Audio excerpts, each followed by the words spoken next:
अस्सलाम वालेकुम, मैं उस्मान पिठला आपकी खिदमत में एक बार फिर हाजिर आया। दोस्तों, आज एक क्वेश्चन का जवाब मैं आपके सामने लेकर आया हूँ कि आप अक्सर सवाल किया जाता है कि जी आप बताएं कि क्या फाइबर का जो नेटवर्क है या जो फाइबर सिस्टम है वो वापडा की बिजली की वजह से इफ़ेक्ट करेगा, क्योंकि जो पीटीसीएल का अभी जो नेटवर्क चल रहा है लाइक वीडीएसएल, एडीएसएल या कॉपर नेटवर्क के ऊपर जो सर्विस चल रही है उसके ऊपर वापडा का बड़ा जो है अभी बिजली का इलेक्ट्रिसिटी का बड़ा अमल दखल है। बाज़ औक़ात ऐसा होता है कि बहुत से एरियो में बिजली की वायर्स की वजह से पीटीसीएल की वायर्स के ऊपर जो है वो सिग्नल इलेक्ट्रोस्टैटिक चार्ज पैदा होता है, जिस वजह से सिग्नल का जो है वो बड़ा लॉस होता है और उससे इंटरनेट की स्पीड में भी आपको सामना करना पड़ता है, स्पीड डाउन हो जाती है या डिस्कनेक्शन बहुत ज़्यादा आ जाती है। और उसी टाइम पे अगर फ़र्ज़ करेंगे उस एरिया में वापडा की लाइट गई भी है और आप यूपीएस पे इंटरनेट इस्तेमाल करें तो आपकी स्पीड जो है वो स्मूथ हो जाती है। आपके इस एसएनआर मार्जिन जो है सिग्नल टू नॉइज़ रेशियो जिसे कहा जाता है वो इंक्रीज़ हो जाते हैं और इसी के साथ अटेनुएशन जो है आपकी, जिसको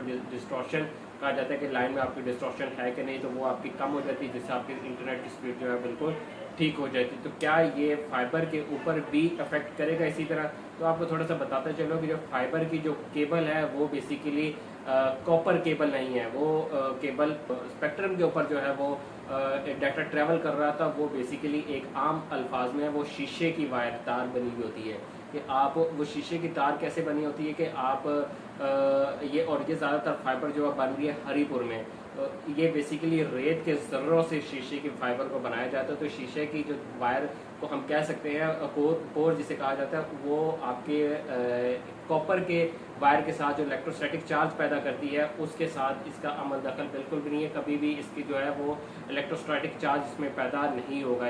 इसका सबसे बड़ा बेनिफिट ही है और ये लॉन्ग डिस्टेंस के लिए जो है वो बड़ा कारआमद है। आप फाइबर जितनी लंबी फाइबर हो आप इसको इस्तेमाल कर सकते हैं, उस पर डाटा ट्रैवल जो है वो करवा सकते हैं। लेकिन कॉपर की फिर भी एक लिमिट है कि आप इस लिमिट से आगे नहीं जा सकते, या इस लिमिट से आगे जाएंगे तो आपको मुश्किलात का प्रॉब्लम का सामना करना पड़ेगा डाटा ट्रैवलिंग में। तो फाइबर के ऊपर मैं आपको क्लियर कट बताता चलूँ कि अगर जब ये फाइबर का पूरा सिस्टम इंस्टॉल हो जाएगा, लेट्स सपोज कि एक एक्सचेंज से लेकर आपके घर तक जब फाइबर ही आ रही होगी और इसके दरमियान में अब मिनी एक्सचेंज की अगर मैं बात करूँ तो मिनी एक्सचेंज में आपका इलेक्ट्रिक स्टैटिक जो है बिजली का इन्वॉल्व होता है, वहाँ पे वापडा की मदद से जो है वो चलाया जाता है। लेकिन फाइबर में सिर्फ आपकी एक्सचेंज में सिर्फ आपको इसको कनेक्शन दिया जाएगा, आपके सिस्टम को जिसको जीपॉन सिस्टम कहा जाता है उसको दिया जाएगा। उससे आगे आउटडोर आपका कहीं भी बिजली इन्वॉल्व नहीं होगी।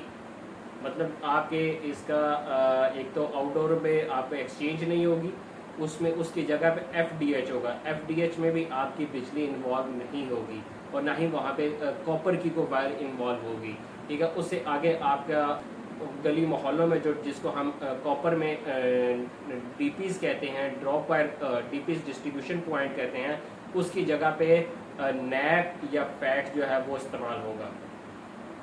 फैट ज़्यादातर हाउसेस में इस्तेमाल होता है, मतलब जहाँ पे घर हो, और जहाँ फैट वहाँ पे होता है, जहाँ नैप वहाँ पे होता है जहाँ पे बिल्डिंग्स जो हैं वो हो, या फिर आउटडोर एरियाज़ में, जैसे रावलपिंडी में दूसरे एरियो में जो है वो आपके पोल्स के ऊपर जो है वो नैप लगा होता है। लेकिन जबकि इस्लामाबाद में जो वो फैट लगता है कि आपके एक गली मोहल्ले के कॉर्नर पे आपका फैट लगा दीजिएगा, उससे आगे आप 8 या 16 का कनेक्शन जो है वो इजीली ले सकते हैं।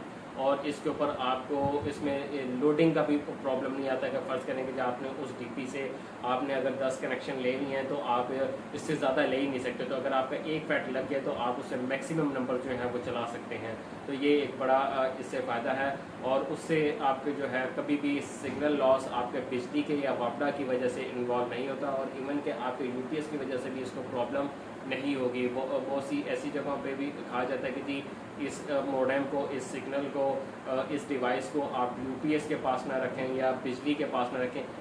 जो ONT होगी उसको तो फिर भी थोड़ा दूर रखना पड़ेगा, लेकिन जो PTCL की आपको पता है आजकल जो कॉपर वायर चल रही है, जो घर तक वायर आती है, उसको कहा जाता है कि जी आप इसको भी बिजली के वायरों के साथ ना गुजारें, या इसको फ्रिज के स्टेबलाइजर या UPS के बैटरीज या UPS के साथ के पास इसको मत रखें इस वायर को, या इसके साथ से ना गुजारें। लेकिन जबकि फाइबर में ऐसा बिल्कुल भी नहीं है। इंशाल्लाह जब पूरे पाकिस्तान में फाइबर आ जाएगी और बहुत जल्द इंशाल्लाह आएगी, इसके ऊपर काम हो रहा है। इवन कि मैं अपने एरिया में भी इसका सर्वे करवा चुका हूँ, तो ये आपको नेक्स्ट वीडियो में बताऊंगा कि सर्वे करवाने के बाद आपके एरिया में फाइबर जो है वो कब तक आ जाती है और आपको घरों तक मिलना शुरू हो जाती है।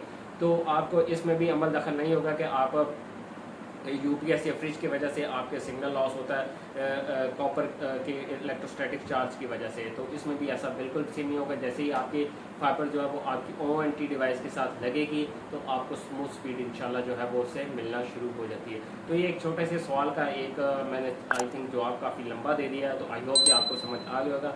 उन्होंने अपने का ख्याल रखें, मेरे चैनल को सब्सक्राइब करना मत भूलिएगा। याद रखिएगा कि मैं आप लोगों की सपोर्ट की वजह से ही जो है इस चैनल को लेके चला। अगर आप लोगों की सपोर्ट ना हो तो मैं ये शायद पता नहीं कब तक क्विक कर चुका होता, लेकिन फिर भी आप लोगों का बहुत शुक्रिया। अपना ख्याल रखें। मुझे इजाज़त, आपका दोस्त आपका भाई उस्मान। Thank you. अल्लाह हाफ़िज़।